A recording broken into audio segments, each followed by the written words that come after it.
بسم اللہ الرحمن الرحیم۔ السلام علیکم۔ بنی اسرائیل میں ایک عورت تھی جو بہت ہی بد کردار تھی۔ اللہ نے اسے حسن و جمال خوب دیا تھا اور وہ بد کردار بھی انتہا درجے کی تھی۔ پوری بستی کے ساتھ اس کے ناجائز تعلقات تھے۔ وہ اتنی مالدار ہو گئی کہ اپنے لیے ایک بہت بڑا محل بنوایا اور تخت بھی بنوایا جس پر وہ روزانہ بن سنور کر بیٹھتی تھی، اور اس کے ساتھ غلط تعلق رکھنے والے پورے شہر کے امراء آتے تھے۔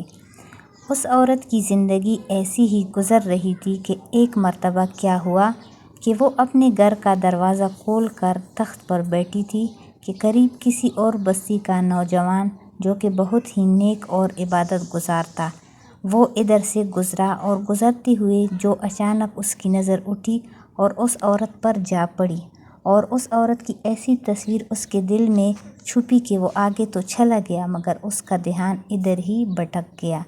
وہ پھر جہاں بھی بیٹھتا، مراقبہ میں، تسبیحات میں، ذکر میں، تلاوت میں، جب بھی بیٹھتا اس کا دل ہی نہیں لگتا تھا۔ اس نوجوان نے روزے بھی رکھے لیکن اس لڑکی کا خیال دل سے نہ نکال سکا۔ اس نے اپنے آپ کو بہت تکلیف پہنچائی، کئی کئی دن اپنے آپ کو بھوکا پیاسا بھی رکھا مگر اس کے دل سے اس عورت کا خیال نہ نکل سکا۔ حتیٰ کہ ایک دن اس نے سوچا کہ جب اس خیال سے میری جان ہی نہیں چھوٹتی تو کیوں نہ میں اس کے پاس چلا جاؤں۔ چنانچہ اس نوجوان کے پاس تھوڑا بہت سامان تھا، اس نے اس کو بھیجا اور اتنے پیسے تیار کیے جتنے سے وہ بد کردار عورت اپنے پاس آنے کی اجازت دے دی تھی۔ وہ اس عورت کے پاس آیا اور اس کو پیسے دے کر اس کے ساتھ تخت پر بیٹھ گیا۔ بات چیت کرنے لگا۔ اچانک بات چیت کرنے کے دوران اس کے دل میں یہ خیال آیا کہ اس نے نیکوکاری کے اتنے سال گزارے ہیں، آج میرے اللہ مجھے اس غیر محرم عورت کے ساتھ بیٹھے ہوئے بھی دیکھ رہے ہیں۔ بس یہ خیال دل میں آیا تو اللہ کا ڈر دل پر غالب آ گیا اور نوجوان نے کانپنا شروع کر دیا۔ عورت نے اس سے پوچھا، کیوں کانپ رہے ہو؟ تمہارا چہرہ کیوں پیلا ہو گیا ہے؟ تو اس نوجوان نے کہا، میری طبیعت ٹھیک نہیں ہے۔ تو اس عورت نے کہا کہ تم جس مقصد کے لیے آئے ہو وہ مقصد پورا کرو اور جاؤ یہاں سے۔ اس نوجوان نے کہا، نہیں۔ وہ عورت بہت حیران ہوئی کہ آج تک میں نے اپنی زندگی میں ایسا مرد نہیں دیکھا جو میرے قریب اس طرح تخت پر آ کر بیٹھے اور پھر برائی کی بغیر ہی چلا جائے۔ تم کیسے نوجوان ہو؟ مگر اس نوجوان نے کہا، یہ جو میں پیسے آپ کے لیے لایا تھا یہ تم رکھ لو اور مجھے جانے دو۔ اس عورت نے کہا، تم کون ہو اور کیا ہو؟ اس نوجوان نے بتایا کہ میرا نام فلاں ہے اور فلاں بستی کا رہنے والا ہوں، اور میرے دل میں یہ خیال آ رہا ہے کہ میں نے اتنی عمر مصلی پر بیٹھ کر گزار دی ہے، آج میرے اللہ مجھے تیرے ساتھ بیٹھے ہوئے بھی دیکھ رہے ہیں۔ بس اس کے بعد اس نوجوان کی آنکھوں میں آنسو آ گئے اور وہ وہاں سے چل پڑا۔ اس نوجوان کے جانے کے بعد جو تھوڑی دیر کی صحبت ساتھ بیٹھنے کی اس عورت کو ملی تھی، اس کی برکت سے اس عورت کے دل میں خیال آیا کہ یہ کنوارا نوجوان اتنا اللہ سے ڈرتا ہے جبکہ اس نے گناہ بھی نہیں کیا، اور میں تو سارا دن اور ساری رات گناہ کرتی رہتی ہوں، میں تو خدا سے ڈرتی بھی نہیں۔ اس کے دل میں شرمندگی پیدا ہوئی، کروں تو کیا کروں؟ دل میں خیال آیا کہ اچھا جاتی ہوں، حضرت موسیٰ سے پوچھتی ہوں کہ میرے لیے بھی کوئی توبہ کی گنجائش ہے۔ وہ اپنے گھر سے نکل کھڑی ہوئی۔ اب اس کے بستی کا ایک ایک بندہ پہچانتا تھا، وہ اتنی نامی گرامی چیز تھی۔ وہ چلی اور جا کر حضرت موسیٰ کو دیکھا تو وہ اس وقت بنی اسرائیل کے لوگوں کو نصیحت فرما رہے تھے۔ اس نے کسی آدمی کے ذریعے پیغام بھیجا کہ حضرت موسیٰ سے جا کر کہو میں ان سے ملنا چاہتی ہوں۔ اس خدا کے بندے نے سیدھا جا کر سب کے سامنے کہہ دیا کہ حضرت آپ سے فلاں عورت ملنے آئی ہے۔ جب حضرت موسیٰ علیہ السلام نے جب نام سنا تو بہت جلال آیا کہ لوگ کیا سوچتے ہوں گے کہ ایسی عورت ان سے کیوں ملنے آئی ہے، ان کا کیا تعلق ہے۔ اس سے حضرت موسیٰ نے غصے میں کہہ دیا کہ چلی جا یہاں سے، میں نہیں اس سے مل سکتا۔ اس بیوقوف نے آ کر کہا، میں نے بات کہی، وہ تو بہت خفا ہو گئے ہیں اور تم سے نہیں ملنا چاہتے۔ وہ عورت ڈر گئی۔ اس نے کہا میری بدکرداریاں ایسی ہیں کہ اللہ تو مجھ سے پہلے ہی ناراض ہے، تو اللہ کے نبی بھی مجھ سے بات کرنا نہیں چاہتے۔ میرے لیے تو اب دنیا میں کوئی ٹھکانہ نہیں۔ بڑے اداس اور بوجھل قدموں کے ساتھ اور وہاں سے چل پڑی اور واپس آ گئی، اور اسے سمجھ نہیں آ رہی تھی کہ وہ کرے تو کیا کرے۔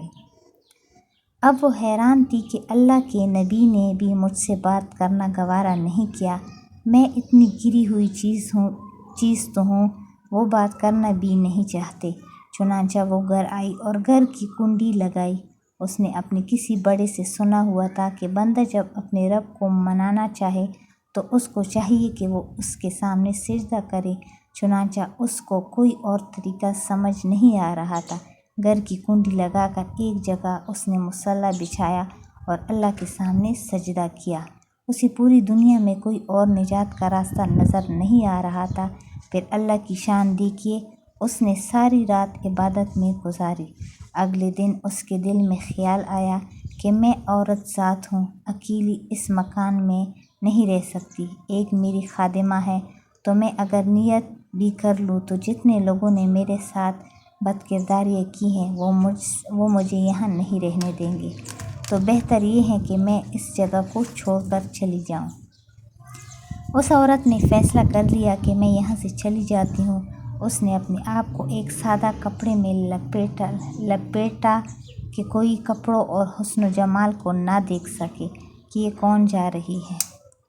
پھر اس نے سوچا عورت ذات ہوں، کہاں جاؤں گی؟ دل میں خیال آیا کہ وہ جو نوجوان آیا تھا، جس کے دل میں اللہ پاک کا اتنا خوف تھا کہ وہ اللہ کے ڈر سے کانپ رہا تھا، کیوں نہ میں اس نیک بندے کے پاس چلی جاؤں، اس کی خادمہ بن کر رہ جاؤں۔ ممکن ہے کہ وہ مجھے نکاح میں ہی قبول کر لے۔ اس بستی کی طرف چل پڑی۔ چنانچہ ڈھونڈتی ہوئی اس بستی میں اس کے گھر پہنچی اور گھر والوں سے کہا کہ میں فلاں بندے سے ملنے کے لیے آئی ہوں۔ تو اس کے گھر والوں نے کہا کہ اس کا ذکر اور عبادت کا معمول ہے اور وہ کمرے سے اتنے بجے نکلتا ہے، تم ایسا کرو انتظار کر لو۔ چنانچہ اس نے کہا میں انتظار کر لیتی ہوں۔ وہ انتظار میں بیٹھ گئی۔ جب انتظار کرنے بیٹھی ہوئی تھی تو اچانک اس نوجوان نے دروازہ کھولا۔ اس کی نظر اس عورت پر پڑی، یہ سامنے بیٹھی ہوئی تھی۔ جب نوجوان نے عورت کا چہرہ دیکھا تو اس نوجوان کو اپنا وہ وقت یاد آ گیا جب میں اپنے مصلی کو چھوڑ کر اس کے تخت پر جا بیٹھا تھا۔ اس نوجوان کے دل پر خوف طاری ہو گیا کہ کہیں یہ میرا ایمان خراب کرنے تو نہیں آ گئی۔ میں نے تو اتنی مشکل سے اس کا تصور ذہن سے نکالا تھا۔ پھر نوجوان پر اتنا خوف طاری ہوا کہ وہ وہیں پر گر پڑا اور اس کی جان ہی چلی گئی۔ اب اس کی وفات پر گھر والے بھی رنجیدہ اور اس عورت کو بھی بہت غم تھا۔ خیر 3 دن کے بعد اس عورت نے اس کے گھر والوں کو بتایا کہ میں تو اس نیت سے آئی تھی۔ انہوں نے کہا اب وہ تو اس دنیا سے چلا گیا ہے، اس کا ایک بھائی ہے، اگر وہ تمہارے ساتھ نکاح کر لے تو تم اس کے ساتھ نکاح کر لو گی؟ اس عورت نے کہا ٹھیک ہے۔ جب اس کے بھائی سے پتہ کیا تو اس نے کہا ٹھیک ہے، اگر پہلے یہ ایسی عورت رہی اور اب توبہ کی نیت کر چکی تو میں اس کو اپنے نکاح میں قبول کر لوں گا۔ چنانچہ اس عورت کو اس کے بھائی کے ساتھ نکاح ہو گیا اور اس عورت کو اللہ پاک نے 7 بیٹے عطا فرمائے اور 7واں بیٹے بنی اسرائیل کے اولیاء میں سے گزرے ہیں۔ ایسے بدکردار عورت بھی توبہ کرتی ہے تو اللہ تعالیٰ اسے 7 ولیوں کی ماں بنا دیتے ہیں۔ وہ رب کتنا غفور الرحیم ہے۔ بے شک مزید اچھی ویڈیوز دیکھنے کے لیے ہمارا YouTube چینل سبسکرائب کریں اور بیل آئیکن کو دبائیں۔ اللہ حافظ۔